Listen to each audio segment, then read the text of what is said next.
அபிமான தங்க மயிலில் golden November கொண்டாட்டம் தொடங்கியாச்சு. ஒவ்வொரு 10 கிராம் தங்கத்திற்கும் 6000 ரூபாய் வரை தள்ளுபடி பெற்றிடுங்கள். வருண், இன்னைக்கு மோடிக்கும் நிதிஷ்குமாருக்கும் ஒரு பாட்டை டெடிகேட் பண்ணிட்டு நம்ம ஷோக்குள்ள போலாமா? என்ன பாட்டு அது? ஏதாவது ஞாபகம் வருது? எனக்கு ஒன்றும் ஞாபகம் இல்லை, நீங்களே பாடிருங்க. எனக்கு இந்த ரிசல்ட் அனௌன்ஸ்மெண்ட்டை பார்த்துக்கிட்டு இருக்கப்பவே ஒரு பாட்டு டக்குன்னு ஞாபகம் வந்துச்சு. நான் பொல்லாதவன், பொய் சொல்லாதவன், நெஞ்சத்தில் வஞ்சங்கள் இல்லாதவன். எப்படி கரெக்டா பொருந்தி போகுதா? முதல் வரி பொருந்தி போற மாதிரி இருக்கு, அடுத்த 2 வரி எந்த அரசியல் தலைவருக்கும் பொருந்தாது போலயே. அவங்களுக்கு கேட்டா அவங்களுக்கு கரெக்டா சொல்லி பாடிருக்கீங்க பாப்பாங்க. ஆமா, சரி, ஓகே. ரிசல்ட் வந்துருச்சு, எல்லாருக்கும் நேரம் தெரிஞ்சிருக்கும். பட் டீட்டெயிலா நம்ம அக்கவேரான வந்து பாத்திரலாம். Welcome to the imperfect show. நான் உங்கள் அன்பன் சிபி சக்கரவர்த்தி. நான் உங்கள் வருண். ஓகே, ஷோக்குள்ள போயிடலாம். Welcome to the imperfect show.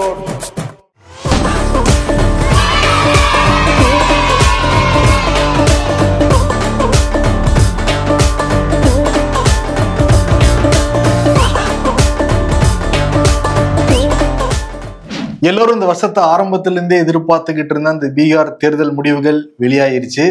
எதிர்பார்த்த முடிவுகள் வெளியாச்சா அப்படிங்கிறது அவங்களுடைய பெர்ஸ்பெக்டிவ். ஆமா, பட் மோடியும் நிதிஷும் எதிர்பார்த்தது நடந்துருச்சு. ஆமா, அவங்க சொன்னதை தாண்டி நடந்திருக்கு. 160+ அப்படின்னு அமித்ஷா போற இடத்துலலாம் சொல்லிட்டு இருந்தாரு. 200+ மாதிரி தான் இப்போதைய நிலைமை வந்து போய்கிட்டு இருக்கு. ஏன்னா இந்த தேர்தலை இந்தியாவே ஒத்து பார்த்துக்கிட்டு இருந்தாங்க. இங்கே நிதிஷோட சேர் காலி ஆச்சுன்னா மோடியோட சேரே காலி ஆயிடுமோ அப்படிங்கிற பேச்செல்லாம் இருந்ததுனால தான் இந்த தேர்தலை இந்திய மக்கள்லாம் ஒத்து பாட்னாவை நோக்கி பார்த்துக்கிட்டே இருந்தாங்க. ஆனால் அப்படிலாம் ஒன்றும் இல்லை அப்படிங்கிற மாதிரி தான் முடிவுகள் வந்துகிட்டு இருக்கு. ஏன்னா பீகார் மக்களும் ஒத்து பார்த்துருக்காங்க. வரலாற்றுல இல்லாத அளவுக்கு 67% வந்து போலாச்சு இந்த தேர்தலில் தான். இதுவரைக்கும் 67% பீகார் சட்டமன்ற தேர்தல் வரலாற்றிலேயே போலாகாத ஒரு போல் பர்சன்ட். ஆமா, அதனால ஐயோ ஏதோ மக்கள் மாத்தி குத்திருப்பாங்களா? ஏன்னா 2005 இருந்து சீட்டை விட்டு நகராம இருக்காரு நிதிஷ்குமார். ஐக்கிய ஜனதாதளம் கம்மியா சீட்டை பிடிச்சிருந்தா கூட ஆட்சியில போய் உட்காந்துப்பாரு. அவர் தான் முதல்வரா இருப்பாரு. இப்ப திரும்பியும் சீட்டை 10வது முறையா அவருக்கே வந்து துண்டு போட்டு வச்சிருக்காரு. இப்போதைக்கு அவரோட பதவியை பறிக்கிற எண்ணம் எல்லாம் பிஜேபிக்கு இல்லாத மாதிரி தான் தெரியுது. நிதிஷுக்கு பாஜக தலைவர்களே திரும்ப வாழ்த்தெல்லாம் சொல்லும் போது அதை நம்ம புரிஞ்சுக்க முடியுது. என்ன நிலைமை அப்படின்னா, என்டிஏ கூட்டணி கிட்டத்தட்ட 204 தொகுதிகளில் சில தொகுதிகள் வெற்றி பெற்றுட்டாங்க. ஒட்டுமொத்தமா 204ல் அந்த லீடிங் பிளஸ் விக்டரி. அது வந்து இந்த நிலவரத்துல இப்போதைய நிலவரம் அதுதான். அதுல போட்டியே 2 கட்சிக்குங்கிற மாதிரி தான் இருக்கு. ஒன்னு பிஜேபி, இன்னொன்னு நிதிஷ்குமாரோட ஐக்கிய ஜனதாதளம். அவங்களுக்குள்ளதான் வந்து இந்த 90, 80 அதிலே போட்டி போயிட்டு இருந்தது. இப்போ ஒரு நிதிஷ் கட்சி ஒரு 83, 84 இடங்கள்ல வந்து லீடிங்ல இருக்காங்க. அதே நேரத்துல பிஜேபி 90 இடங்கள் பிளஸ்ங்கிற மாதிரி போயிட்டு இருக்கு. காங்கிரஸ் அவங்க பார்த்தா 61 தொகுதிகளில் போட்டிட்டாங்க. ஒரு 6 தொகுதிகள் கூட வர முடியாத நிலைமையில ஒரு 3, 4 அப்படிதான் இருக்குது. இன்னொரு பக்கம் தேஜஸ்வி யாதவோட கட்சி ராஷ்டிரிய ஜனதாதளம் அவங்க ஒரு 25, 26 அந்த நிலவரத்துல தான் இருக்கு. ஸோ அதனால ஒரு லேண்ட்ஸ்லைடு விக்டரி எங்களுக்கு அப்படின்னு என்டிஏ வந்து கொண்டாட்டத்தை ஆரம்பிச்சிட்டாங்க. ஆமா, இங்க தமிழ்நாடு பாஜக அலுவலகத்திலேயே போடுறா வெடியன்னு சொல்லிட்டு கமலாலயத்துல சரவடிலாம் வெடிச்சுக்கிட்டு இருந்தாங்க. பீகார்ல எல்லாம் கேட்கவே வேணாம், பிஜேபி ஆட்கள் இருக்கிற ஏரியா எல்லா பக்கமும். ஆமா, டெல்லியில மட்டும் கொண்டாட்டம் வேணான்னு சொல்லியிருக்காங்களாம். ஏன்னா அந்த செங்கோட்டை பாம் பிளாஸ்டுக்கு அப்புறம் வேணான்னு சொன்னதா தலைமையில இருந்து ஒரு உத்தரவு வந்திருக்காமா. ஓகே, தேஜஸ்வி யாதவ் என்ன வந்து சொல்றாரு அப்படின்னா, இது முழுக்க முழுக்க சதியா நடந்து முடிஞ்ச தேர்தல். ஏற்கனவே சாருங்கிறத ஆரம்பிச்சு எங்களுக்கு வாக்களிக்கிற வாக்காளரெல்லாம் நீக்கிட்டாங்க. அப்ப இப்படிதான் ரிசல்ட் வரும்னு அவர் வந்து குற்றம் சாட்டுறாரு. ஆனா அது வந்து தமிழ்நாட்டுல மேற்கு வங்கத்துல அந்த சாருங்கிறது பலிக்காது அப்படிங்கறதும் ஆரோடம் வந்து சொல்லியிருக்காரு. ஆமா, இன்னொரு பக்கம் பவன் கேரா காங்கிரஸ் உடைய செய்தி தொடர்பாளர் 65 லட்சம் வாக்காளர்களை முன்னாடி நீக்கிட்டாங்க. அவங்கதான் முன்னாடியே டிசைட் பண்ணிட்டு யார் வெற்றிங்கிறத எழுதிட்டு தேர்தலுக்குள்ள போனா எப்படி ரிசல்ட் வரும், இப்படிதான் வரும்ட்டு இப்பவே தேர்தல முறையீடு நடந்துச்சு, அதுதான் அவங்களுடைய வெற்றிங்கிறத எதிர்கட்சிகள் சொல்றாங்க. ஆமா, ஆனா ஆளுங்கட்சியில வேற மாதிரி சொல்லிருக்காங்க. அவ்வளவுதான். இது வந்து அதிருப்தின்னு பிரச்சாரம் பண்ணிட்டு இருந்தாங்க போற இடத்துலலாம் எதிர்கட்சிகள். ஆனா மக்கள் ரொம்ப திருப்தியா இருக்காங்க அப்படிங்கிற மாதிரி அவங்க சொல்றாங்க. பட் 20 வருஷமா ஒரே ஒரு வருஷம் மட்டும் வேற ஒரு ஆள் கையில கொடுத்து வச்சிருந்தாரு அந்த சேரை நிதிஷ்குமார். ஆனா ரிமோட் அவர் கையில தான் இருந்துச்சு. அப்படி இருந்தும் கூட இவருக்கு வந்து திரும்பியும் மக்கள் வாக்களிக்கிறாங்கன்னா அவரோட செல்வாக்க பாருங்க, நல்லது பண்ணியிருக்காரு அப்படின்லாம் பேசுறாங்க. பட் பீகார் கடந்த 20 வருஷத்துல என்ன வளர்ச்சி அடைஞ்சிருக்கு அப்படின்னு கேள்வி கேட்டா ரொம்ப பின்தங்கிய மாநிலமா தான் இருந்துகிட்டு இருக்குது. இது முழுக்க இந்த வெற்றிக்கு காரணம் என்ன சொல்றாங்க அப்படின்னா, 10,000. ஆமா, 75 லட்சம் பெண்களுக்கு 10,000 அக்கௌண்ட்ல வந்து போட்டிருந்தாங்க. அதெல்லாம் தாண்டி வந்து இந்த செங்கோட்டை வெடிப்பும் ரீசன் சொல்றாங்க. அது வந்து காங்கிரஸுக்கு எதிராக முடிஞ்சிருக்குங்கிறதையும் குறிப்பிடுறாங்க. ஆமா, இதெல்லாம் வந்து அரசியல் வல்லுநர்கள் சொல்ற விஷயம். பட் 2 விஷயம் காப்பாத்திருக்கு போல பாஜகவை. ஒன்னு 75, இன்னொன்னு 65 லட்சம் அப்படிங்கிற மாதிரிதான் சொல்லிட்டு இருக்காங்க. சரி, இப்போ வந்து இதுக்கு இங்கிருந்து தமிழ்நாட்டுல இருந்தெல்லாம் வாழ்த்து சொல்லியிருக்காங்க. அதுவும் எடப்பாடி பழனிசாமி பாருங்க, என்டிஏ ஒரு வெற்றி. இப்போ மக்கள்கிட்ட பொய்யான வாக்குறுதிகளை சொல்லிட்டு இருந்தாங்க காங்கிரஸ் தலைமையிலான இந்தியா கூட்டணி. அவங்கள பீகார் மக்கள் பதிலடி கொடுத்துருக்காங்கன்னு மோடி, அமித்ஷா, நிதிஷுக்கெல்லாம் வாழ்த்தெல்லாம் சொல்லியிருக்காரு. அவர் ஆசைப்படுவார், அங்க சார் நடந்துச்சு ஜெயிச்சுட்டாங்க, இங்கேயும் சார் நடந்துகிட்டு இருக்கு, நம்ம ஜெயிச்சிடலாம் அப்படின்னு நினைக்கிறாரா? நல்லா ஒரு கணக்கு போட்டுக்கிட்டு இருக்காரு அவரு. இப்ப சார் தான் ஜெயிக்க வைக்கணும்னு நினைக்கிறாரா எடப்பாடி? வானி சீனிவாசன் அதான் சொல்றாங்க, பீகார் 2025 நடந்திருக்கு, 2026 தமிழ்நாட்டுல வந்து நடக்க போகுதுன்னு சொல்லிட்டு கமலாலயத்துல ஒரு பிரஸ் மீட் கொடுத்து முடிச்சிட்டாங்க. ஓஹோ. அதே மாதிரி பப்புவுக்கும் அப்புவுக்கும் வச்ச ஒரு ஆப்புன்னு சொல்லிட்டு பீகார்ல ஒரே கொண்டாட்டமா இருக்கு. பப்புங்கிறது ராகுல், அப்புங்கிறது வந்து தேஜஸ்வி யாதவ். ஓகே. ஆனா நம்ம பார்க்கும் போதெல்லாம் இங்க இருந்து போன பத்திரிகையாளர்கள்ட்டையும் கேட்டோம், அங்க உள்ள அந்த சர்வேஸ் எல்லாம் நம்ம பார்த்தோம். எல்லாமே வந்து தேஜஸ்வி யாதவுக்கு தான் இளைஞர்கள் கிட்டையும் பிற்படுத்தப்பட்ட மக்கள் கிட்டையும் ஆதரவு இருந்தது. பட் அவரோட தொகுதியிலே அவர் கொஞ்சம் ஆட்டம் காட்டுற வகையில தான் போய்கிட்டு இருக்குங்கிறதெல்லாம் வந்து அங்க இருந்து வர முடிவுகள் நமக்கு ஷாக்கிங்கா தான் இருக்கு. கொஞ்சம் பின்னடைவா இருந்தார் தேஜஸ்வி, அப்புறம் வெற்றி பெற்ற மாதிரி இருந்துச்சு. ஒரு மாதிரி இழுத்து பிடிச்சுதான் அவர் வந்துகிட்டு இருக்காரு. இன்னொரு பக்கம் என்ன, ஜன்சுராஜ் கட்சி, அரசியல் ஸ்ட்ராட்டஜிஸ்ட் பிரசாந்த் கிஷோருடைய கட்சி பிஜேபியோட பி டீமா தான் செயல்பட்டு இருக்கு நிறைய பேர் சொல்லிக்கிட்டு இருந்தாங்க.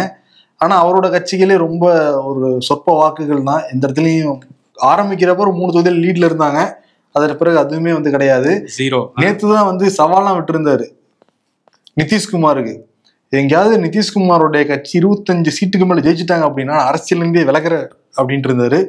அரசியல் இருந்து விலகிட்டு வரன்னு நம்ம நம்பலாம். அவ்வளவுதான், கிளம்ப போறாரு போல. ஆனா அவர் முன்னாடியே அவரோட தோல்விக்கு ஒரு இது கொடுத்து வச்சிட்டாரு.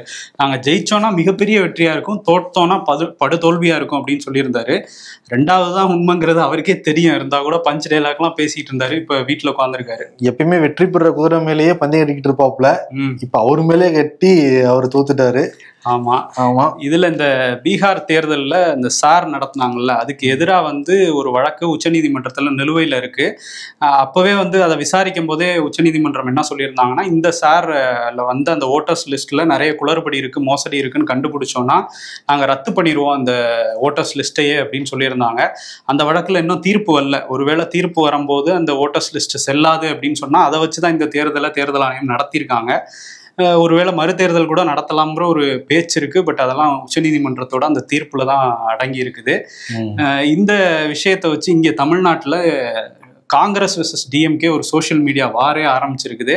நீங்க பீகார்ல முரண்டு பிடிச்சி சீட்டு வாங்கி இப்ப தோத்து போயிட்டு நிக்கிறீங்க, அதே மாதிரி இங்க முரண்டு பிடிக்க கூடாதுன்னு ஐடிவி நிர்வாகிகள் காங்கிரஸை வெளிப்படையாவே வந்து சண்டைக்கு இழுத்திருக்காங்க. ஏன்னா தமிழ்நாட்டு அரசியல் நடந்திருக்கு. 65 தொகுதிகள் 65 நாயன்மார்களா போய் சீட்டு வாங்கிட்டு வந்தாங்க. அரசியல் 5 பேர் மட்டும் தான் ஜெயிச்சாங்க. அங்கே 61 சீட்டு வாங்கினாங்க பீகார்ல. இப்ப 3-4 தான் வந்து இருக்கு. அதனால அடம் பிடிக்க கூடாதுங்கிறாங்க. இதுக்கு வந்து செல்வ பிறந்தக்கு என்ன இன்னைக்கு சொல்றாரு அப்படின்னா, அது வந்து வெற்றி கிடையாது, தோல்வியும் கிடையாது அப்படிங்கிறாரு. அதுதான், இதுக்கு மேல எப்படி தோக்க முடியும்? சிங்கிள் டிஜிட் இருக்கு காங்கிரஸ். அங்க தோல்வின்னு சொல்ல முடியாது, ஒரு இழப்புங்கிற மாதிரி சொல்லிக்கலாம், தொகுதிகள் இழப்புங்கிற மாதிரி அவர் ஒரு நைஸா ஓட்டுறாரு. பட் இதுல வந்து இப்ப டிஎம்கேல என்ன சொல்றாங்கன்னா, இந்த தேர்தல் ஆணையம் வந்து அங்கீகரிப்பாங்கல்ல பூத் லெவல்ல ஏஜென்ட்ஸ, அந்த பூத் ஏஜென்ட்ஸே வந்து தமிழ்நாட்டுல 3 கட்சிகளுக்கு தான் அங்கீகரிக்கப்பட்ட ஏஜென்ட்ஸ் இருக்கு. திமுக, அதிமுக, அப்புறம் பாஜக. காங்கிரஸ் நாங்க தான் சேர்த்து வேலை பார்க்க வேண்டியது இருக்கு. அதனால நீங்க பண்ணையார் மனப்பான்மையிலே இருக்காம இறங்கி வாங்கன்னு சொல்றாங்க. இந்த திமுகவோட ஸ்ட்ராட்டஜிக்கு பின்னாடி இன்னொரு விஷயம் இருக்கதா ஒரு பேச்சு இருக்கு. என்னன்னா, டிவிகே காங்கிரஸ் கூட்டணி, அது லோக்கல்ல வந்து நிறைய பேர் கேட்டுக்கிட்டு இருந்தாங்க. டெல்லியில கூட சில தலைவர்கள் விஜய் நோக்கி போகலாம் அப்படிங்கிற மாதிரி ஒரு பேச்சு இருக்கிறதுனால திமுக இந்த மாதிரி ஒரு ஸ்ட்ராட்டஜி எடுத்திருக்கதாகவும் சொல்றாங்க. ஆமா, என்ன அப்படின்னா, இந்த பீகாரா இருக்கட்டும், இல்ல ஒடிசாவா இருக்கட்டும், இல்ல ஊபியா இருக்கட்டும், நடந்து முடிஞ்ச நாடாளுமன்ற தேர்தலா இருக்கட்டும், அவங்க பெரும்பாலும் தமிழ்நாட்டுல சனாதனத்தை ஒழிக்கிறாங்க, இந்துக்களே ஒழிச்சிருவாங்கிற ஒரு டாபிக் எடுத்துட்டு போய் தான் பிரச்சாரம் பண்ணாங்க. பீகார்லயே பல தொகுதிகள்ல இதை பண்ணிருக்காங்க. இது எல்லாமே காங்கிரஸுக்கு ஒரு பின்னடைவுன்னு அவங்க வந்து நினைக்கிறாங்க. அதனால டிஎம்கே கூட நம்ம இருக்கிறதுங்கிறது நாடாளுமன்றத்துக்கு வேணா கரெக்டா இருக்கு, 40 எம்பிக்கள் சப்போர்ட்லாம் வருது. ஆனா பல மாநிலங்கள்லாம் நம்ம தோல்வி அடைஞ்சுக்கிட்டே இருக்கோம். அதுவும் சீட் ஷேரிங் கம்மியா தான் கொடுத்துட்டு இருக்காங்க. அப்புறம் எதுக்கு பேசாம டிவிகே பக்கம் ஜாயின் பண்ணிடலாமா ஒரு யோசனை இருக்கு. பட் போக போதான் நமக்கு வந்து தெரியும். காங்கிரஸ் வெளியே வந்தாங்கன்னா எனக்கு கம்மியான சீட் கொடுத்தாங்க, மற்றபடி டிவியோட பிரச்சனை இல்லை, நாங்களும் ஜெயிச்சு வரணும் இல்லைன்ட்டு சொல்லிதான் வெளியே வர்றதுக்கான வாய்ப்பு இருக்கு. அது இந்த தேர்தல் நடக்குமான்னு தெரியல. ஆனா ஒரு லாங் டேர்ம் பிளான் காங்கிரஸ் கிட்ட விஜயை நோக்கி இருக்குது. ஆனா இந்த டிவிகே காங்கிரஸ் இந்த கூட்டணி வந்து ஒருத்தங்களை ரொம்ப ஹாப்பி ஆக்கியிருக்கான். யாருன்னா நாம் தமிழரை. ஏன்னா நாம் தமிழர் கட்சியில என்ன சொல்றாங்கன்னா, எங்க ஓட்டு வங்கியை வந்து பிரிச்சிருவார் விஜய்னு ஒரு டாக் இருந்தது. இப்ப 2009 ஈழ இனப்படுகொலை நடந்தப்ப காங்கிரஸ் தான் அது கை கட்டி வேடிக்கை பார்த்துச்சு. அவங்களோட விஜய் போனார்னா எங்க ஓட் பேங்க் எந்த பாதிப்பும் இருக்காது. நாகப்பட்டினத்துல போய் தாய் போல பாத்துக்கிட்டாரு தலைவர்லாம் தமிழீழ தலைவரை பத்தி பேசிட்டு காங்கிரஸோட போனார்னா எங்களுக்கு பாதிப்பே வராதுன்னு அவங்க ஹாப்பியா இருக்காங்களாம். நீங்க போயிருங்க, தயவு செஞ்சு 2 பேரும் கூட்டணி வைங்கிற மாதிரி நாம் தமிழர் பேசிட்டு இருக்காங்க. ஏன்னா நவம்பர் 21 கடலம்மா மாநாடு நடத்த போறாப்புல, கடல்ல போய் நாம் தமிழர் சீமான் அது ஏற்பாடெல்லாம் வந்து நடந்துகிட்டு இருக்கு. ஓகே, சரி, திருப்பி இங்க வரும். காங்கிரஸ் படுதோல்வி, மகாபந்தன் கூட்டணி, இந்தியா கூட்டணி என்ன வேணாலும் சொல்லலாம். பீகார்ல கிட்டத்தட்ட ஒரு படுதோல்வி தான் அது. ராகுல் காந்தி எங்க அப்படின்னா வெளிநாடு போயிருக்காரு. பிரியா காந்தி நியூயார்க் வந்து போயிருக்காங்க. முன்னாடியே ரிசல்ட் தெரிஞ்சிருச்சுன்னு நினைக்கிறேன். பிஜேபி வேற கிண்டல் பண்றாங்க, வெளிநாட்டுலயே அப்படியே செட்டில் ஆயிடுவாங்களா அவங்க, இந்த ரிசல்ட் வந்ததுக்கு அப்புறம் இந்தியா பக்கம் எட்டி பார்ப்பாங்களா இல்ல குஷ்பு கூட சொல்லிருக்காங்க. அரசியல் விட்டு போக வேண்டிய நேரம் வந்துடுச்சு, ராகுல் காந்திக்கு கிளம்ப வேண்டியதாங்கிறாங்க. பட் காங்கிரஸ்ல இருந்து பவன் கேரா சொன்ன ஸ்டேட்மெண்ட் தான், 65 லட்சம் வாக்காளர் நீக்கிட்டீங்க, சாயங்காலம் கொண்டு வந்துட்டீங்க, அப்புறம் எப்படி நாங்க ஜெயிக்க முடியும்? இந்தியாவுக்கான ஒரு ஃபார்முலாவா செட் பண்ணிக்கிட்டு இருக்கு பிஜேபி. ஆமா, பிஜேபிக்கு காங்கிரஸ்ல இருந்தும் வாழ்த்து சொல்லிட்டு இருக்காங்க. பிஜேபிக்கு மட்டும் இல்ல, அவங்களோட கூட்டணியில இருக்கிற நிதிஷ்குமாருக்கும் சரி ஞானேஷ்குமாருக்கும் சரி வாழ்த்துக்கள்லாம் காங்கிரஸ் நடுநிலை தேர்தல் நடத்துறதுக்காக ஞானேஷ்குமார் வாழ்த்துக்களா இல்ல, இவங்களோட கூட்டணி வச்சு தேர்தல் நடத்தினாங்களாம். அதனாலதான் அங்க வந்து இப்படி ஒரு விக்டரி அவங்களுக்கு கிடைச்சிருக்குன்னு காங்கிரஸ் குற்றச்சாட்டு வைக்கிறாங்க. இன்னைக்கு இந்தியா கூட்டணி தோத்துருந்தா கூட இந்தியாங்கிற ஒரு நாடை கட்டமைச்சதுல மிகப்பெரிய பங்காற்றியவர் முதல் பிரதமர் ஜவஹர்லால் நேரு. 1889 வந்து பிறந்தவர். 15 வயசு வரைக்கும் வீட்டில தான் படிச்சாரு. அதுக்கு பிறகு வெளிநாடு போய் படிச்சுட்டு வந்தாரு. முதல் பிரதமர். அவர் அந்த இண்டிபெண்டன்ஸ் டேல பேசின ஸ்பீச்சு கூட சமீபத்துல நியூயார்க் மேயரா தேர்ந்தெடுக்கப்பட்டவர் கூட வந்து பேசியிருந்தாரு. அந்த அளவுக்கு அவர் வந்து பேச்சாற்றல் மிக்கவர், எழுத்தாளர் அவரு. இன்னைக்கு அவருடைய 135வது பிறந்த தினம். ஆமா, கண்டிப்பா. ஏன்னா இந்தியா வந்து சுரண்டிட்டு தான் விட்டுட்டு போனாங்க வெள்ளைக்காரங்க. ஆனா அது ஒரு நாடா கட்டமைச்சு இன்னைக்கு வந்து அவரு கொடுத்த கட்டமைப்புகள் தான் இப்ப இந்தியாவை ஒரு மிகப்பெரிய நாடா வந்து மாத்தி இருக்கு. ஆமா, பல பொதுத்துறை நிறுவனங்கள் வந்து தொடங்கியவர் ஜவஹர்லால் நேரு தான். ஆமா, RSS நினைக்கிறத பண்ண முடியாத அளவுக்கு ஒரு கட்டமைப்பு பண்ணிட்டு போயிருக்காரு எங்க தலைவர் அப்படின்னு சொல்லி காங்கிரஸ் கட்சிக்காரங்க சொல்றாங்க. அதனாலதான் இன்னைய வரையுமே நேருவை மட்டுமே டார்கெட் பண்ணிட்டு இருக்காங்க, மோடியும் RSSம் அப்படிங்கிறது அவங்க சொல்ற விஷயம். அந்த அளவுக்கு ஒரு தொலைநோக்கு பார்வை கொண்ட ஒரு ஜனநாயகவாதி தான் ஜவஹர்லால் நேரு. அவரோட பிறந்த தினத்துல நம்ம அவரை நினைவு கூற வேண்டியது அவசியம் தான். ஆமா, கடமைதான். அதே மாதிரி கோட்டைப்புறத்து வீடு விகடன் பிளேல டெலிகாஸ்ட் ஆகிக்கிட்டு இருக்கு. இந்திரா சௌந்தரராஜன் எழுதின ஒரு தொடர். அது ஒரு ராஜ வம்சத்துல விசுங்கிறவருக்கு சாபம் கொடுத்துருவாங்க. அவங்களோட கதையை அர்ச்சனாங்கிறோம் அந்த சாபத்துல இருந்து மீட்டு கொண்டு வருவாங்க. அதுதான் அந்த கதை. படிக்கிறப்பவும் சரி கேட்கறப்பையும் சரி ரொம்ப சுவாரஸ்யமா இருக்கு. லிங்க் வந்து டிஸ்கிரிப்ஷன்லயும் முதல் கமெண்ட்லயும் கொடுக்குறோம், விருப்பம் இருக்கிறவங்க கேளுங்க. டெல்லி பாம் பிளாஸ்ட்ல இது வரைக்கும் 4 மருத்துவர்கள் கைது செய்யப்பட்டிருக்காங்க, 8 பேர் கைது செய்யப்பட்டிருக்காங்க. என்ஐஏ தொடர்ந்து விசாரிச்சுக்கிட்டு இருக்காங்க. அந்த உடலுங்கிறது உமர் தாங்கிறதையும் DNA மூலமா உறுதிப்படுத்திருக்காங்க. இப்ப கூடுதலா 2 மருத்துவர் வந்து கைது பண்ணிருக்காங்க. ஒருத்தவங்க வந்து முகமது ஆரிஃப், இன்னொருத்தர் வந்து மகப்பேறு மருத்துவர் ஃபரூக். இவங்க 2 பேருமே ஷாகின் சையத் அப்படிங்கிற ஒரு பெண் மருத்துவர் கைது செய்யப்பட்டிருந்தாங்க. அவங்க கூட தொடர்புல வந்து இருந்தாங்களாம். இவங்க 2 பேருமே அன்னைக்கு பாம் பிளாஸ்ட் அன்னைக்கு கூட பேசியிருக்கிறதா சொல்றாங்க. அப்புறம் அவங்களோட டயல்டு கால்ஸ் வந்து டெலிட்லாம் பண்ணிருக்காங்க. இருந்தா கூட என்ஐஏ வந்து அவங்கள பிடிச்சிருக்காங்க. இன்னும் இந்த நெட்வொர்க் இந்தியா முழுக்க எங்கெல்லாம் இருக்குங்கிறத விசாரிச்சுட்டு இருக்காங்களாம். அதே மாதிரி என்ஐஏ வந்து இந்த கிட்டத்தட்ட 50 CCTV ஃபுட்டேஜஸ் வச்சு ஹரியானால இருந்து டெல்லிக்கு வந்து உமர் நபி அப்படிங்கிற அந்த நபர் தான் வந்து இந்த தாக்குதலுக்கு காரணம், அவர் வந்த வழித்தடத்தை நாங்கள் கண்டுபிடிச்சிட்டோம்லாம் சொல்லியிருக்காங்க என்ஐஏ தரப்புல. அந்த விசாரணையும் போய்கிட்டு இருக்கு. அதே நேரத்தில் ப. சிதம்பரம் சொன்ன கருத்துக்கு எதிர்கருத்தா பாஜகன்னு சொல்லிட்டு இருக்காங்க. ஆமா, மத்திய அமைச்சர் கிரிராஜ் சிங் என்ன சொல்றாருன்னா, அது ரொம்ப அருவருக்கத்தக்க ஒரு கருத்து, பயங்கரவாதிகளுக்கு ஆதரவா ப. சிதம்பரம் வந்து பேசிக்கிட்டு இருக்காரு, காங்கிரஸுடைய ஒரு சார்பு நிலைப்பாடு தான் இந்த மாதிரி நிகழ்வுக்கு காரணம் அப்படிங்கிறாரு. அவர் சொன்ன கருத்து அப்படிங்கிறது படித்தவங்களை கூட தீவிரவாதத்துக்குள்ள தள்ளுற ஒரு சூழ்நிலை உருவாக்கி இருக்கு. அது வந்து என்னன்னு நம்ம வந்து தெரிஞ்சுக்கணும், இனிமே தான் வந்து அதுல இருந்து நம்ம கத்துக்கணும் நிறைய விஷயங்கிற மாதிரி சொல்லியிருந்தாரு. ஆமா, இதெல்லாம் அரசாங்கத்துக்கு தெரியும், அரசாங்கம் தெரிஞ்சுக்கிட்டே மௌனம் காக்குறாங்கன்னு சொல்லியிருந்தாரு. அதுக்கு தான் இவங்க எதிர்வினையாற்றுறாங்க. இன்னொரு பக்கம் வந்து காங்கிரஸ் தலைவர் பவன் கேரா அவர் வந்து ஒரு பிரஸ் மீட் வச்சு இந்த டெல்லி பாம் பிளாஸ்ட் பத்தி பேசியிருக்காரு. ஒரு 48 மணி நேரமா இதை கார் வெடிப்பு அப்படி இப்படின்னு பூசி மொழிகிட்டு இருந்தாங்க. ஆனா நாட்டு மக்களுக்கே தெரியும் இது ஒரு பயங்கரவாத பயங்கரவாத தாக்குதல் தானே. ஏன்னா பயங்கரவாதிகள் எளிதாக வந்து ஊடுருவிடுறாங்க. அந்த அளவுக்கு அமித்ஷா வந்து வீக்காக இருக்காரு. அவர் வந்து இத்தனை காலம் பதவியில் இருந்திருக்க கூடாது, முன்னாடியே ரிசைன் பண்ணியிருக்கணும், இப்பயாவது பொறுப்பேற்றுக்கிட்டு ரிசைன் பண்ணணுங்கிற மாதிரி சொல்லியிருக்காரு.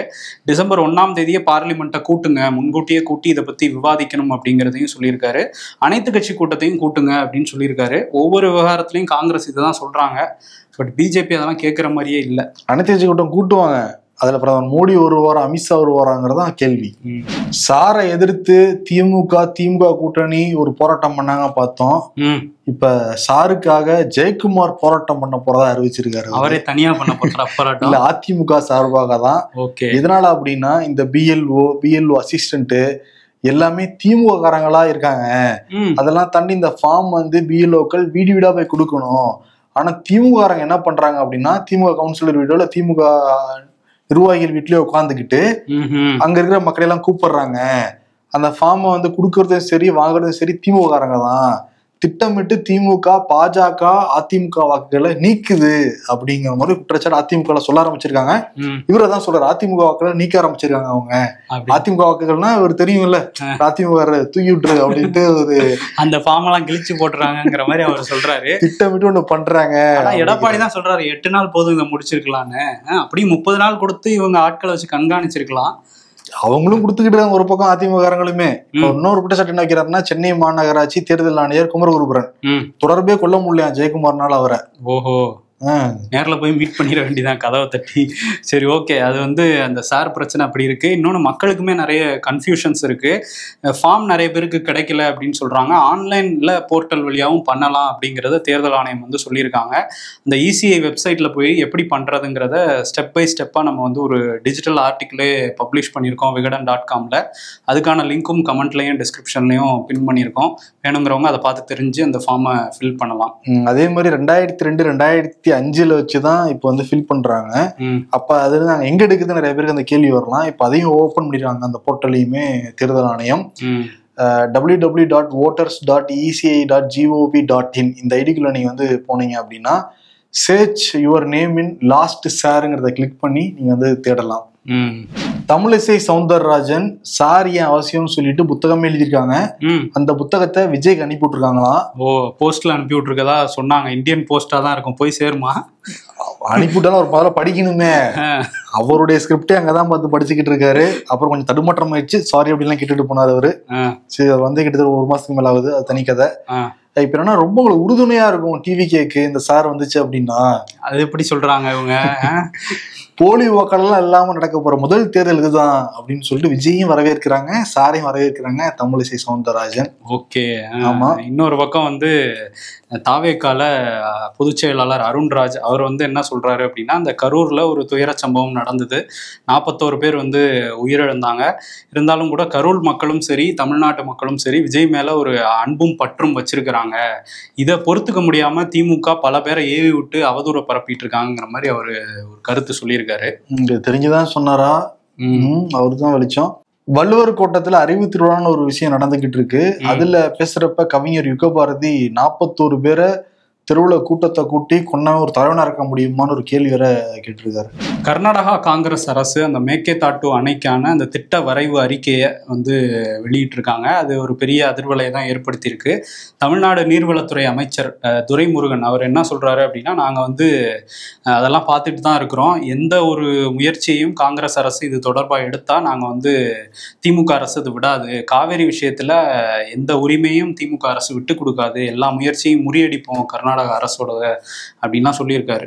ஓகே. இன்னொரு பக்கம் முதலமைச்சர் மு.க. ஸ்டாலின் அரசாங்க ஊழியர்களுக்கு 3% அகவிலைப்படி உயர்வு வந்து அறிவிச்சிருக்காரு. ஏற்கனவே மத்திய அரசு அறிவிச்சாங்க, இப்ப மாநில அரசு அறிவிச்சிருக்கு. 55% இருந்து 58% ஓய்வூதியதாரர்கள், அரசாங்க ஊழியர்கள், ஆசிரியர்கள் எல்லாருக்கும் வந்து பயன்பெறும்.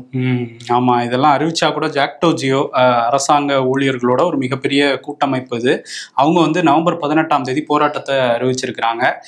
தேர்தல் வேற நெருங்கிட்டு இருக்கு. ஏற்கனவே வாக்குறுதி எல்லாம் கொடுத்திருந்தாங்க, பழைய ஓய்வூதிய திட்டம் உள்ளிட்ட பல வாக்குறுதிகள். அந்த 10 அம்ச கோரிக்கையை வலியுறுத்தி தான் இந்த ஒரு நாள் போராட்டம்.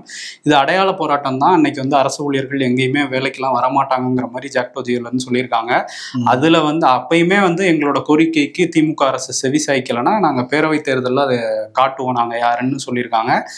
காலவரையற்ற ஒரு போராட்டத்தையும் நடத்த தயாராக இருக்கோங்கிறதையும் சொல்லியிருக்காங்க. ஓகே, காட்டினா காட்டிக்கோங்கிற மூலம் திமுக இப்போ வரைக்கும் இருக்கு. இப்ப மதுரை உயர்நீதிமன்றத்துல ஒரு வழக்கு வந்து போடப்பட்டிருந்துச்சு. இதே பழைய ஓய்வூதியம் தொடர்பாக. ஓய்வூதிய நிதி ஒழுங்காற்று ஆணையம்னு ஒன்று 2013ஆம் ஆண்டு அமைக்கப்பட்டது. அதற்கு பிறகு அவங்க கொடுத்த வழிமுறைகள் எதுவுமே பின்பற்றப்படவே இல்லையா. இது ஒருத்தர் வந்து கேஸ் போட்ட தமிழ்நாடு அரசு அந்த பழைய ஓய்வூதியத்தை பத்தி பதில் சொல்லணும்னு அவங்களும் வந்து விளக்கம் கேட்டிருக்காங்க அரசு கிட்ட. பார்ப்போம் அரசாங்க ஊழியர்கள் நினைக்கிறது நடக்குமா அப்படின்னு. அதிமுகல எம்பியா இருந்தவர் மைத்ரேயன், அதிமுகவும் வேணாம், ஓபிஎஸ் அணியும் வேணாம், தினகரன் அணியும் வேணாம், சசிகலா அணியும் வேணாம்னு சொல்லிட்டு இத்தனை அணி இருந்து அவர் அவாய்ட் பண்ணியிருக்காருலாம் என்ன காரணம்? செங்கோட்டை அணியும் வேணாம்னு சொல்லிட்டு வட்டாரு திமுக பக்கம். பிஜேபி அணி அது தனியா, அதனாலதான் வெளியே வந்தேன்னு வேற சொல்லியிருக்காரு அவரு. இப்ப திமுக ஐக்கியமானாரு. இப்ப அவருக்கு பொறுப்பு வேற கொடுத்துருக்காங்க. திமுக கல்வியாளர் அணியில துணைத் தலைவரா நியமிச்சிருக்காங்களாம். அவருக்கு போஸ்ட் எல்லாம் கிடைச்சிருச்சு. இனிமேல் வைத்தியலிங்கம், ஓபிஎஸ், செங்கோட்டையன் பல பேர் உங்களுக்கு வந்தீங்கன்னா போஸ்டிங் கிடைக்கும், வாங்க போஸ்டிங் கிடைக்கும், அமைச்சராகலாம் இப்படிலாம் சொல்லி கூப்பிடுவாங்க போல. ஆனா இங்க இருக்கவங்களே பல பேர் அமைச்சர் கனவோட இருக்கிறாங்க. திமுகலே இன்னும் எம்எல்ஏக்களா இருக்கவங்க. சரி, இன்னொரு பக்கம் வந்து ராஜேந்திர பாலாஜி தினசரி ஒரு அதிரடி ஸ்டேட்மெண்ட்டை கொடுத்து நம்மளை உற்சாகப்படுத்திக்கிட்டே இருக்காரு. நேற்று திரும்ப மோடி எங்கள் டேடினார்ல, இன்னைக்கு என்ன சொல்லியிருக்காருன்னா, மதவாதம் இருக்க இடத்துல என்னைக்குமே எடப்பாடி பழனிசாமி இருக்க மாட்டாரு. அவருக்கு தெரியுமா தெரியாதா பிஜேபி கூட்டணி வச்சிருக்காங்கிறது? வெளியே வந்துருவாருன்னு சொல்ல வராரா, என்ன சொல்றான்னு தெரியல. மதவாதம் லைட்டா துளிர் விடுற மாதிரி தெரிஞ்சாலும் அந்த இடத்த விட்டு நகர்ந்துருவாராம். மேபி பிஜேபி மதவாத கட்சியிலே நினைச்சிட்டு இருக்காரு போல ராஜேந்திர பாலாஜி. அப்ப எதை நினைக்கிறாரு அவரு? எந்த கட்சி தெரியல, அவர் ஏதோ சொல்றாரு. இன்னொரு விஷயம், பிரேமலதா விஜயகாந்த் அவங்க வந்து அதிரடியா ஒரு விஷயத்த சொல்லியிருக்காங்க. என்னன்னா, மெகா கூட்டணி அமைக்க போறாங்களாம். தேமுதிக வந்து ஒரு மெகா கூட்டணி அமைச்சு ஒரு வெற்றி கூட்டணியை வந்து உருவாக்க போகுது. யாரு கூட மெகா கூட்டணினா? சுதீஷோட. வேற கட்சி கூட தானே வைக்கணும், ஒரு கட்சி தானே, நம்ம தலைவர் கட்சி இருக்குல்ல, ஜி.கே. வாசனா. தெரியல, ஒருவேளை செங்கோட்டையன், ஓபிஎஸ், வைத்தியலிங்கம் இவங்கெல்லாம் சேர்த்துக்கிட்டு ஒரு மெகா கூட்டணியான்னு தெரியல. ஆனா அவங்க சொல்றாங்க, ஒருவேளை கூட்டணி முடிவாயிடுச்சு அந்த ஜனவரி மாநாடுக்கு முன்னாடினா நாங்க ஒரு பிரஸ் மீட் வச்சு அறிவிச்சிருவோம், இல்லைன்னா ஜனவரி மாநாட்டுல தான் வந்து நாங்க அறிவிப்போம் அப்படின்லாம் சொல்லியிருக்காங்க. முரசு சின்னத்துலதான் நாங்க நிப்போம், நாங்க அங்கீகரிக்கப்பட்ட கட்சி, எங்களுக்கு சின்னம் இருக்கு அப்படின்லாம் பேசியிருக்காங்க. சூப்பருங்க, சீக்கிரம் அறிவிங்க. அதுக்கப்புறம் தான் தமிழ்நாட்டில் ஒரு முடிவெடுக்க முடியும் எந்த கட்சி ஆட்சிக்கு வரும் ஆட்சிக்கு வராது அப்படின்னு. டிஎம்கேவா ஏடிஎம்கேவா அப்படிங்கிறதுலாம் அவங்களும் முடிவெடுக்க முடியும் அப்புறம் தான். ஆளுநர் மாளிகைக்கு முன்னாடி பெட்ரோல் குண்டு வீசினதுனால கருக்கா வினத்துக்கு 10 ஆண்டு ஜெயில் தண்டனை கொடுத்துருந்தாங்க. இப்போ நேற்று நீதிமன்றத்துக்கு கூட்டிட்டு வந்திருக்காங்க. கூட்டிட்டு வந்தோடனே எனக்கு தீர்ப்பு கொடுத்த நீதிபதி இவங்க தானேன்னு சொல்லிட்டு செருப்படுத்து அடிக்க போயிட்டாரு அவரு. உடனே காவலர்கள் வந்து அவரை பிடிச்சி தடுத்து நிப்பாட்டி இருக்காங்க. 10 வருஷம் பத்தால போல. நீதிபதி என்ன சொல்லியிருக்காங்கன்னா, இந்த மாதிரி தண்டனை வாங்கினவங்க எல்லாத்தையுமே காணொலி காட்சி மூலமா வந்து நிப்பாட்டுங்க, எதுக்கு கோர்ட்டுக்கெல்லாம் கூட்டு வரீங்கன்றாங்க. நேற்று கோர்ட்டு வளாகமே ரொம்ப பரபரப்பாயிடுச்சான். ஓகே. இன்னொரு பக்கம் வந்து மதுரை சிட்டம்பட்டியில் ஒரு விபத்து நடந்தது. ஒரு 2 வீலர்ல வந்த ஒரே குடும்பத்தை சேர்ந்த 3 பேர் 2 வயது குழந்தையோட வேற வந்திருந்தாங்க. அதில் ஒரு போலீஸ் ஜீப் வந்து நிலை தடுமாறி இடிச்சதுல அந்த குடும்பத்தை சேர்ந்த 3 பேருமே வந்து பரிதாபமாக உயிரிழந்துட்டாங்க. இப்போ அந்த ஜீப், போலீஸ் ஜீப்போட டீட்டெயில்ஸ்லாம் வெளியாகிட்டு இருக்கு. அதை பார்க்கும்போது நமக்கு ரொம்ப அதிர்ச்சியாக இருக்குது. அது காலாவதியான ஒரு வண்டியாக இருக்குது. 5வது மாதத்தோட அதை வந்து எஃப்சி பண்ண வேண்டிய ஒரு சூழல். ஆனால் எஃப்சியே பண்ணாமல் ஓட்டிகிட்டு இருந்திருக்காங்க. இன்சூரன்ஸ் வந்து 2018 எக்ஸ்பைரி ஆயிருக்கு. போலீஸ் வந்து எல்லார் வண்டியை நிறுத்தி இன்சூரன்ஸ் இருக்கான்னு செக் பண்ணுறாங்க. போலீஸ் ஜீப்புக்கே இன்சூரன்ஸ் இல்லாமல் தான் ஓட்டிகிட்டு இருந்திருக்கிறாங்க 18லேருந்து. இதில் பழைய வண்டி வேற, அது கிட்டத்தட்ட எக்ஸ்பயர்டு வெஹிக்கிளை வச்சு 3 பேரை இடித்து காலி பண்ணியிருக்காங்க. ஸோ இப்போ அந்த பகுதி மக்கள்லாம் ரொம்ப கொந்தளிப்பில் இருக்காங்க. இவங்களெல்லாம் வந்து கைது பண்ணணும் அப்படின்னு சொல்லியிருக்காங்க. அந்த டிரைவர் மேலே வழக்கு பதிவு பண்ணுறாங்க. இப்போ தெரிஞ்சது நமக்கு ஒரு வண்டி, இன்னும் தெரியாம எத்தனை வண்டி இருக்குன்னு தெரியல காவல்துறையில. அதே மாதிரி எத்தனை எஃப்சி பண்ணாத, இன்சூரன்ஸ் இல்லாத பேருந்துகள் இருக்குன்னு தெரியல. பல பேருந்துகள் தமிழ்நாட்டில் பார்க்குறோம், இடிஞ்சு உழுகுது, படிக்கட்டு சரியுது, டயர் கண்டு ஓடுது அப்படின்னு. பொதுமக்கள் தானே இல்ல காவலர்கள் போடுறதுனா வந்து பார்க்கக்கூடாது அரசாங்கம். கேரளால ஜிஜி மரியோ ஜோசப்ங்கிற தம்பதி வந்து ஃபேமிலி கோச் அப்படின்னு சொல்லிட்டு ஹாப்பி ஃபேமிலி அப்படின்லாம் நிறைய செஷன்லாம் நடத்தியிருக்காங்க. கவுன்சிலிங்லாம் கொடுத்துருக்காங்க. இந்த ரிலேஷன்ஷிப்புக்குள்ள ஒரு பிரச்சனை வராமல் எப்படி லைஃப்பை கொண்டு போகிறது அப்படின்னு சொல்லி நிறைய கணவன் மனைவிக்கெலாம் வந்து இதெல்லாம் கொடுத்துருக்காங்களாம். கவுன்சிலிங்லாம் கொடுத்து கிட்டத்தட்ட சோஷியல் மீடியாவில் எக்கச்சக்கமான ஃபாலோவர்ஸையும் சேர்த்து வச்சுருந்துருக்காங்க. இப்போ அவங்க 2 பேருக்குள்ளே பிரச்சனை வந்து பிரிஞ்சிருக்காங்க அப்படிங்கிறது கேரளாவில் பேசப்படுற ஒரு செய்தியாக மாறி இருக்கு. அதில் வந்து அந்த எஃப்ஐஆரில் வந்து என்ன சொல்லியிருக்காங்கன்னா, 9 மாதமாக 2 பேரும் பிரிஞ்சிருக்காங்களாம். அது மட்டும் இல்லாமல் அவர் வந்து செட்டாப் பாக்ஸ் வச்சு அவங்க தலையில் அடித்து முடியெல்லாம் பிடிச்சி இழுத்துட்டு போன மாதிரிலாம் அந்த எஃப்ஐஆரில் வந்து சொல்லியிருக்காங்க. கணவர் வந்து மனைவியை கொடுமைப்படுத்தினதா வந்து வழக்கு பதிவாயிருக்கு. ஓகே, இந்த மாதிரி பர்சனல் கோச்சு, ஃபேமிலி கோச்செல்லாம் ரொம்ப அதிகமாயிட்டாங்க. இன்ஸ்டாகிராமில் திறந்தாலே இந்த மாதிரி நிறையா பேர் வந்துக்கிட்டே இருக்காங்க. ப்ரெக்னன்ட் கோச்சு நிறைய பேர் இருக்காங்க. இவங்ககிட்டலாம் நம்ம முதல்ல ஜாக்கிரதையாக இருக்கணும். இந்த கவுன்சிலர்னு சொல்கிறாங்களா, அவங்க ஃபேமிலிக்குள்ளே பல பஞ்சாயத்து. இதை வச்சு ஒரு காசு பார்க்குறாங்களே தவிர முறையாக கவுன்சிலிங் கொடுத்த மாதிரி எனக்கு தெரியல. ரொம்ப ரொம்ப கவனமாக இருக்கணும். எல்லா கவுன்சிலர்கிட்டையும் கவனமாக தான் இருக்கணும், லோக்கல் கவுன்சிலர் உட்பட.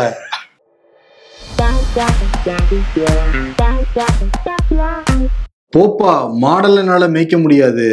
சரிடா, மாட்டை பெரியப்பா மேய்க்கட்டும், நீ இந்த ஷேர் ஃபார்மை ஃபில்அப் பண்ணு. வேண்டாப்பா, நான் மாட்டையே மேய்க்கிறேங்கிறாங்க. அந்த அளவு கஷ்டமா இருக்கான். ஆண்களின் வாழ்க்கை ஒரே காட்சியில். மனக்கஷ்டம் பணக்கஷ்டம் ரெண்டும் இருக்குது. பணக்கஷ்டம், ஒருத்தர் பால் வியாபாரி 2 பக்கம் டேங்க் வச்சுட்டு வண்டி ஓட்டுறாரு. மனக்கஷ்டம், ஒருத்தர் டிராவலரு பைக்ல கிளம்பி போறாரு.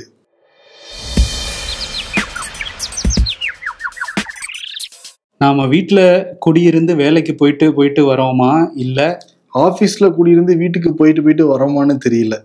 பல பேரோட வாழ்க்கை அப்படிதான் இருக்கு. எல்லாத்துக்கும் நேருதான் காரணம்னு குற்றச்சாட்டு வைக்கும் ஒரு கட்சியினருக்கு இன்றைக்கு குழந்தைகள் தினம் கொண்டாடுவதற்கு உண்மையாவே அவர் தான் காரணம்னு தெரியுமா? குழந்தைகள் தினம் அரசியல்ல இதெல்லாம் சாதாரணமாப்பா. வருண், அவார்டுக்கு வந்துட்டோம். இப்ப ஏதாவது பாட்டு பாடுப்பா. பாடவா? யாருக்கு? நிதிஷுக்கா? நிதிஷ்க்கும் பாடலாம், மோடிக்கும் பாடலாம். நிதிஷுக்கு மோடிக்கும் செட், 2 பேருக்கும் செட் ஆகுற மாதிரி எல்லா புகழும் ஒருவனுக்கே. பரமாத்மாவுக்கா தெரியல. எதிர்கட்சிகள் ஞானேஷ்குமார்ன்றாங்க. அது எதிர்கட்சிகள் சொல்ற மாதிரி தெரியல, நீயே சொல்ற மாதிரி எனக்கு தெரியுது. நான் எதுவும் சொல்லல, அதான் ரிசல்ட் வந்துருச்சு. இதுக்கப்புறம் என்ன சொல்றது? அதான் இப்ப என்ன 20 வருஷமா ஒருத்தர் அந்த நாற்காலி அப்படி இறுக்கமா வந்து புடிச்சுக்கிட்டு உட்காந்துருக்காப்புல. அவரு டாம புடிச்சுக்கிட்டு இருக்காரு. ஆமா, எவ்வளவுதான் வருது, கம்மியா ஜெயிச்சிருந்தா கூட ஆட்சி வந்து உட்காந்துக்கிறாரு. உண்மையிலே அவர்தான் ஸ்ட்ராட்டஜிஸ்ட் போல தெரியுது நமக்கு. பிரசாந்த் கிஷோர் அவர்கிட்ட ஒரு 2 நாளாவது கிளாஸ் போயிட்டு வாங்க. அதனால இறுகப்பற்றுங்கிற விருதை மோடிக்கும் கொடுத்துடலாம், நிதிஷும் கொடுத்துடலாம். ஏன்னா அவர் அடிக்கடி கட்சி மாறுறவர் நிதிஷ். அவரை இறுக்கி பிடிச்சிருக்காப்புல மோடி. நிதிஷ மோடி வந்து பீகார் சிஎம் சேர இறுக்கி பிடிச்சிருக்காரு. சாரி, நிதிஷ் பிடிச்சிருக்காரு, இறுக்கி பிடிச்சிருக்காரு. சரி, இது எப்படியோ யாராவது பிடிச்சிருக்காங்க, ஆட்சியும் பிடிச்சிட்டாங்க அவங்க திரும்பவுமே. அதனால இருக்கப்பட்டுங்கிற விருதை மோடிக்கும் அமித்ஷா இல்ல நிதிஷ்குமாருக்கும் வந்து கொடுத்துட்டு விடைபெறலாம். நன்றி. தங்கமயில் வழங்கும் கோல்டன் நவம்பர் கொண்டாட்டம். நீங்கள் வாங்கும் ஒவ்வொரு 10 கிராம் தங்கத்திற்கும் 4000 முதல் 6000 ரூபாய் வரை சிறப்பு தள்ளுபடி. இச்சலுகை நவம்பர் 30ஆம் தேதி வரை மட்டுமே. தங்கம் வாங்க தங்கமயிலுக்கு வாங்க.